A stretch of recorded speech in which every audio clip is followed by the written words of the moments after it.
Bonjour Elisabeth Hoffmann, on est en train de reprendre la préparation du Festival alimentaire 2019 et dans le cadre de ce festival, cette année, on a un film particulièrement qui aborde la question des femmes et dans l'agriculture dans les pays du Sud qui s'appelle « Elles sèment le monde de demain ».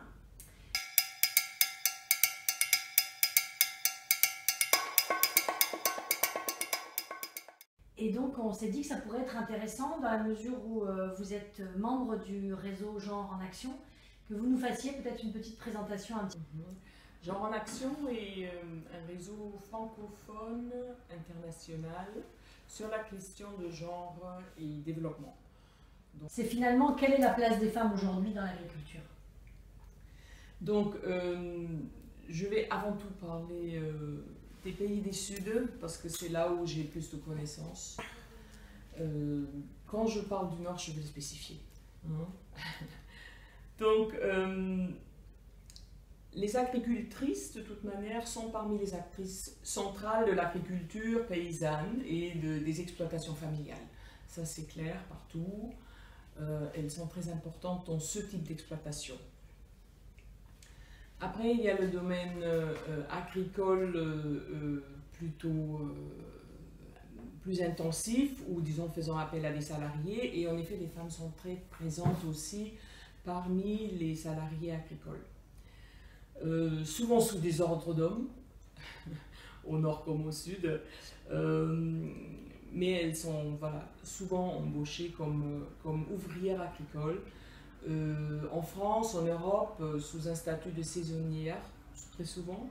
Dans des pays du Sud, parfois même des journalières, qui gagnent au jour le jour un repas et un tout petit peu d'argent en travaillant sur des exploitations d'autres personnes. Donc ça, c'est aussi un secteur où elles sont extrêmement présentes, les salariés agricoles. En Europe, au Sud aussi, mais en Europe, on se rend compte que c'est un secteur où toutes les femmes ne sont pas déclarées. Les hommes aussi ne sont pas tous déclarés, mais en effet, c'est un secteur où beaucoup de personnes issues de la migration travaillent, et parfois même des migrations temporaires pour le travail. Par exemple, la récolte des fraises en Espagne est beaucoup effectuée par des femmes marocaines qui viennent pour la saison des fraises, sans papier, en situation irrégulière, avec tout ce que ça comporte comme vulnérabilité, aussi sur l'idée de vraiment toucher son salaire, etc.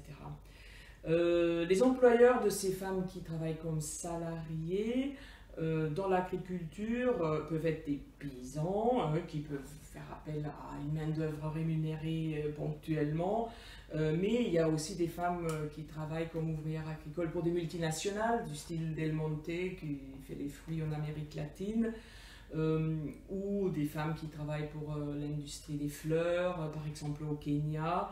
Il y a vraiment beaucoup de cas de figure et une grande diversité de situations. Donc j'ai cherché quelques chiffres. On a aujourd'hui à peu près un tiers de femmes parmi les actifs permanents agricoles. En France. En France aujourd'hui, tout à fait. Et les femmes sont à peu près un quart des chefs d'exploitation ou des co-exploitantes. Ça, c'est un chiffre qui a quand même beaucoup augmenté. On avait en 70 seulement 8% de femmes qui étaient à la tête d'une exploitation agricole, et donc aujourd'hui on est à 20, disons en 2013, c'est les derniers chiffres que j'ai pu trouver, on était à 27%. D'ailleurs, le taux est un peu plus élevé dans la viticulture, où il y a 31% de femmes. Aussi dans le secteur des ovins et autres herbivores, donc sans doute il y a tout ce qui est vache là-dedans. Elles sont aussi à 31% de chefs d'exploitation. Par ailleurs, on se rend compte, toujours pour la France, que les femmes sont vraiment motrices pour le développement d'activités agricoles un peu différentes ou d'activités annexes à une exploitation agricole. Elles font pas mal de diversification de la production, aussi sous forme d'activités de loisirs, d'accueil à la ferme, ferme pédagogique, etc. C'est souvent elles qui sont les forces motrices de ce type d'activité. et elles sont aussi plus représentées que les hommes dans la vente en circuit court. Donc ça c'est quelque chose qui est remarquable pour la France, mais aussi pour l'Europe de l'Ouest en général. On a vu aussi que la part des filles dans l'enseignement agricole a pas mal augmenté. On est à 47% en 2015, même si en regardant de plus près, on se rend compte que la production agricole n'est pas le domaine de l'enseignement agricole où elles sont le plus représentées, elles sont que 34% dans l'enseignement sur la production agricole. C'est plus dans les services aux personnes et aux territoires qu'elles sont très nombreuses, elles sont 81%, et dans la transformation alimentaire, 55%. Et c'est étonnant, elles sont peu représentées dans la filière aménagement des espaces et protection de l'environnement, où elles ne représentent que 12% des élèves. Globalement, en Europe, on voit que parmi les femmes actives, celles qui travaillent dans l'agriculture ne représentent que 4%. En Amérique du Nord, même 1% seulement. Donc on voit que c'est quand même un secteur où les femmes actives ne sont pas très représentées. Ce qu'on remarque aussi, c'est vrai en partie aussi pour les hommes, que c'est un secteur où le niveau des retraites est assez modeste, notamment pour les femmes qui souvent travaillent dans le secteur agricole sans forcément avoir un statut, même si ça c'est des choses qui ont beaucoup bougé. Donc voilà, ça c'est aussi donc un secteur où notamment les femmes qui sont dans les exploitations paysannes connaissent aussi une certaine vulnérabilité, notamment quand elles sont un peu en âge de prendre leur retraite. Concernant plus les pays du Sud, l'agriculture en fait est caractérisée par une division relativement forte des cultures, plus qu'en France. On a très souvent les cultures vivrières, donc les cultures qui sont vraiment faites en partie pour l'autoconsommation et en partie pour la commercialisation. Ça, c'est l'apanage des femmes. Alors que tout ce qui est culture de rente, donc des cultures destinées à la commercialisation, parfois même à l'exportation, ça c'est très clairement les hommes qui sont majoritaires et qui mobilisent très souvent aussi de la main-d'œuvre féminine, beaucoup de main-d'œuvre familiale, féminine, gratuite, ce qui est très pratique et ça marche beaucoup moins dans l'autre sens. Les femmes ont beaucoup moins la possibilité de mobiliser la main-d'œuvre masculine pour leur propre culture. On a globalement dans les pays du Sud moins de 20% des propriétés foncières agricoles qui sont exploitées par les femmes. Et ce chiffre descend encore plus pour l'Afrique de l'Ouest, du Centre, le Proche-Orient et l'Afrique du Nord. On est à 10% seulement des propriétés qui sont exploitées par des femmes. Alors qu'en Afrique, toute l'Afrique maintenant, on a 62% des femmes actives qui travaillent dans l'agriculture, contre 58% en Asie, hors Japon, parce que le Japon a une configuration très différente. Et ce qui m'a personnellement étonné, en Amérique latine, seulement 7% des femmes actives travaillent dans le secteur agricole.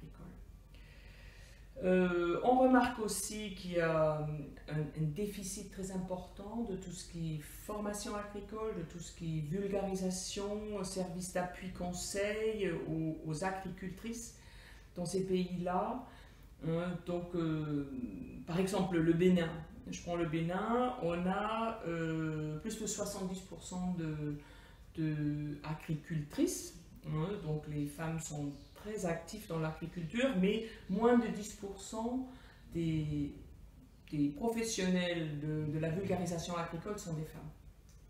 Donc on voit déjà qu'il y a comme ça tout un décalage, parce qu'évidemment le sexe de la personne qui vient conseiller ou appuyer n'est pas anodin.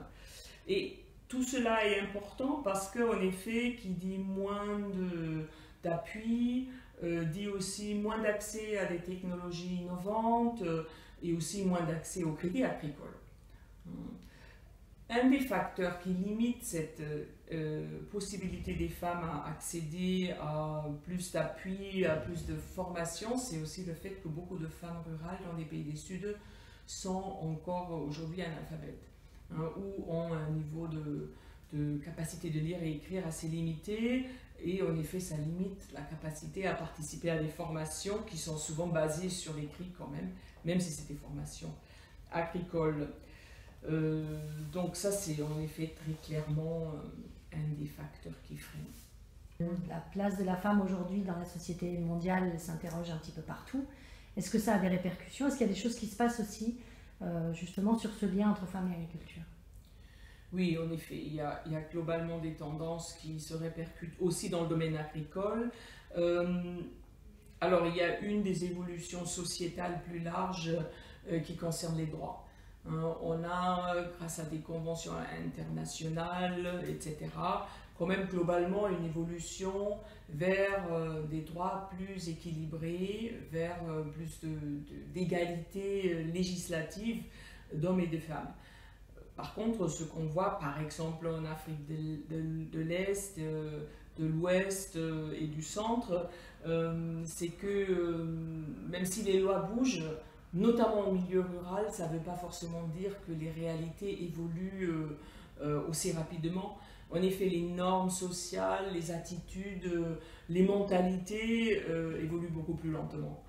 Ça veut dire même quand, par exemple, des lois liées à l'héritage évoluent, les femmes ne vont pas forcément en bénéficier.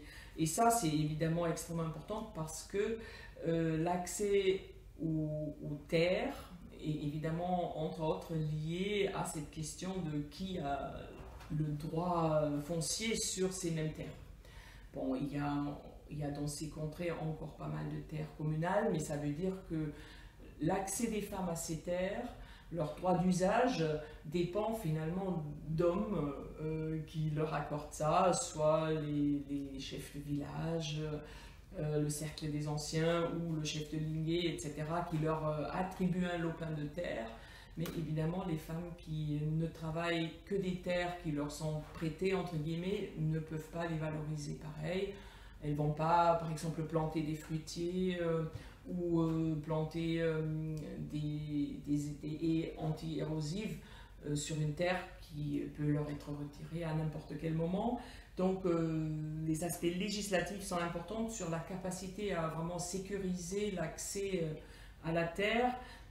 Donc les évolutions sont là, elles accèdent de plus en plus à la terre, mais il faut bien comprendre que ce n'est pas parce que les lois évoluent que automatiquement la situation va être changée. Là, les changements sont lents et voilà, parfois une femme qui réclame son droit va être sous pression par sa famille, sa belle famille, parce que socialement c'est tout simplement pas accepté de demander par exemple la même part d'héritage d'un domaine agricole que les frères de cette même femme. Donc voilà, l'accès des femmes à la propriété foncière augmente tendanciellement, mais c'est un chemin lent et semé d'embûches parce qu'en effet, le droit formel et le droit réel, notamment dans des zones rurales, ça reste quand même très écarté l'un de l'autre. Il y a aussi, toujours sur le domaine des droits, quand même un grand effort pour faire respecter le droit du travail pour les salariés agricoles. Parce que là, on a quand même aussi des enjeux importants. J'ai parlé de l'industrie des fleurs tout à l'heure. Le temps de travail des femmes qui récoltent les roses au Kenya, par exemple, dépend des commandes qui arrivent sur les marchés de gros. Et donc, voilà, parfois elles embauchent le matin, elles ne savent pas quand elles vont débaucher. Ça dépend de ce que les marchés européens ont commandé pour le lendemain. Donc là, il y a aussi beaucoup d'efforts pour faire mieux respecter le droit de travail international et même souvent le droit de travail national. Donc là aussi, il y a des évolutions intéressantes aussi parce que les syndicats agricoles s'occupent, les syndicats des salariés agricoles s'occupent de plus en plus de ces enjeux. toujours sur cette production plus industrielle où les femmes sont souvent représentées comme ouvrières. Il y a aussi évidemment les enjeux environnementaux qui sont importants et là aussi il y a quand même toute une pression que les normes en termes de sécurité sur tout ce qui est pesticides, fongicides, herbicides, etc. soient mieux respectées. On a par exemple chez nous aujourd'hui des roses équitables et bio entre guillemets, donc ce qui veut dire a priori qu'il y a une évolution positive même si c'est loin d'être la majorité du marché. Autre tendance qu'on constate, que les femmes agricultrices sortent quand même de plus en plus des domaines traditionnellement féminines, hein, donc production plutôt de culture vivrière, avec transformation peut-être avant la vente. Il y a de plus en plus de femmes qui vont aussi produire des aliments ou d'autres produits non alimentaires pour le marché, ce qu'elles n'ont pas forcément fait dans le passé. L'autre tendance, on le voit très bien dans les grandes ONG agricoles en France, hein, la promotion de l'agroécologie en général prend beaucoup d'ampleur. Les technologies vertes, des pratiques agricoles, agroalimentaires qui sont plus durables et plus respectueuses de l'environnement. Évidemment, ça touche aussi les cultures des femmes. Et ça, c'est intéressant, évidemment, parce qu'en effet, c'est aussi souvent une production qui est un peu plus éthique et qui leur permet d'avoir un meilleur revenu qu'une production industrielle intensive. Il y a aussi une tendance générale, bon, toujours avant tout dans les pays du Sud, de considérer les agricultrices de plus en plus comme des entrepreneuses rurales en fait. Hein, de ne plus penser qu'elles font pousser de la nourriture pour leur famille et qu'elles vendent le surplus, mais qu'on considère que c'est vraiment des entreprises où elles doivent réfléchir à un prix de revient, à des marges bénéficiaires, etc. Et on les encadre dans ce sens-là. Et aussi dans un sens pour améliorer leur accès au marché. Marché de niche ou marché de masse, des marchés en expansion. En tous les cas, ça c'est clairement une évolution qu'on voit dans la manière de, par exemple, concevoir des projets agricoles pour des femmes ou entre autres pour des femmes. On se rend compte aussi qu'il y a un effort de structuration des femmes agricultrices. Donc on appuie des groupements de femmes, des coopératives des femmes, on encourage les femmes à être mieux représentées dans des syndicats agricoles. Et ça c'est évidemment important pour qu'elles aient plus leur mot à dire. Il y a aussi des initiatives qui ne sont pas encore très répandues, mais c'était un sujet de la conférence annuelle de la Commission pour le statut des femmes à New York, de l'ONU cette année, toute la question de la sécurité sociale pour les femmes. Et il y avait un point qui a été fait sur justement la sécurité sociale pour les femmes rurales, hein, qui évidemment sont particulièrement concernées. Toute la question de congé de maternité pour des agricultrices par exemple est délicate, donc il y a des réflexions en cours sur comment aider les femmes agricultrices aussi dans les pays du Sud à être moins vulnérables parce qu'elles ont peut-être les possibilités d'accéder à des formes d'assurance ou des mutuelles ou d'autres formes de prestations sociales. Donc ça c'est intéressant comme initiative, même si ça commence à peine. Donc globalement, il y a très clairement une tendance vers plus de reconnaissance des femmes agricultrices, du rôle des femmes dans l'agriculture. En Europe, historiquement, on a très bien vu, hein, on est passé de la femme de l'agriculteur vers la conjointe collaboratrice et aujourd'hui, on a quand même de plus en plus de chefs d'exploitation, chefs FFES. Et notamment cette reconnaissance à travers la pluriactivité, hein, donc plus de diversification, j'en ai déjà parlé un peu, mais aussi l'implication dans les AMAP, dans les magasins de producteurs, hein, où c'est souvent les femmes qui, à tour de rôle, vendent les produits. Au sud, très clairement, elles gagnent aussi plus de reconnaissance, mais c'est beaucoup plus variable selon le contexte, leur statut, le secteur précis.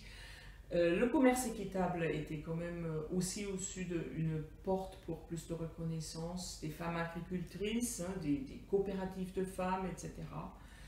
Et dans certains secteurs, on a aussi vu que parfois la modernisation de l'agriculture pouvait aussi avoir des effets négatifs sur les femmes.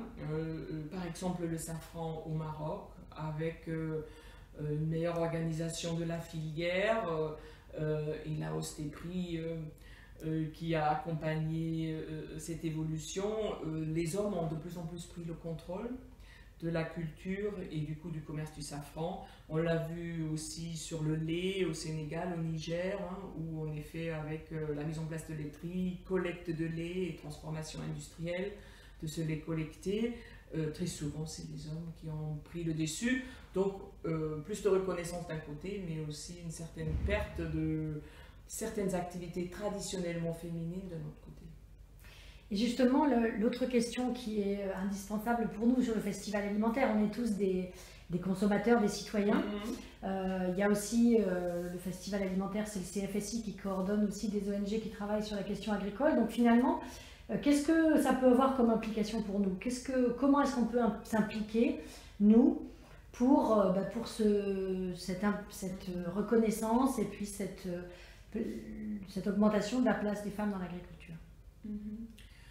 Bon, d'une part, je crois qu'il y a des activités de plaidoyer qui vont tout à fait dans ce sens, des activités de plaidoyer pour le respect du droit de travail des ouvrières agricoles, ouvriers et ouvrières agricoles, le soutien aussi aux coopératives des femmes, ou aussi soutien à la place des femmes dans des coopératives mixtes. Ça, c'est des choses qui sont tout à fait importantes et intéressantes. Soutien à la formation agricole des femmes et parfois même à l'alphabétisation des femmes agricultrices pour qu'après elles puissent bénéficier des formations agricoles.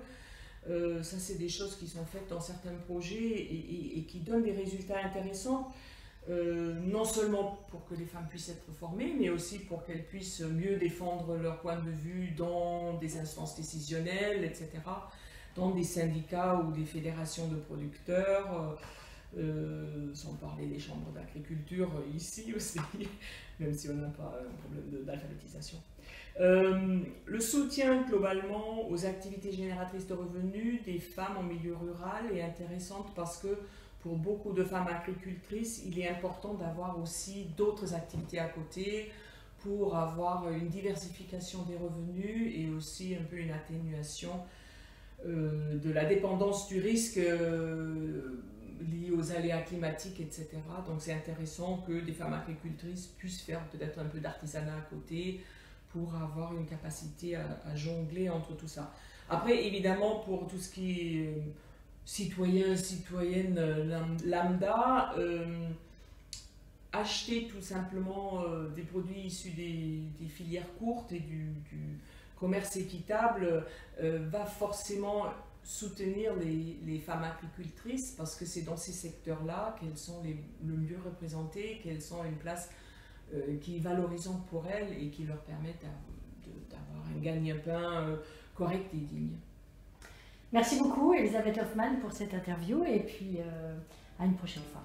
Au revoir. Merci.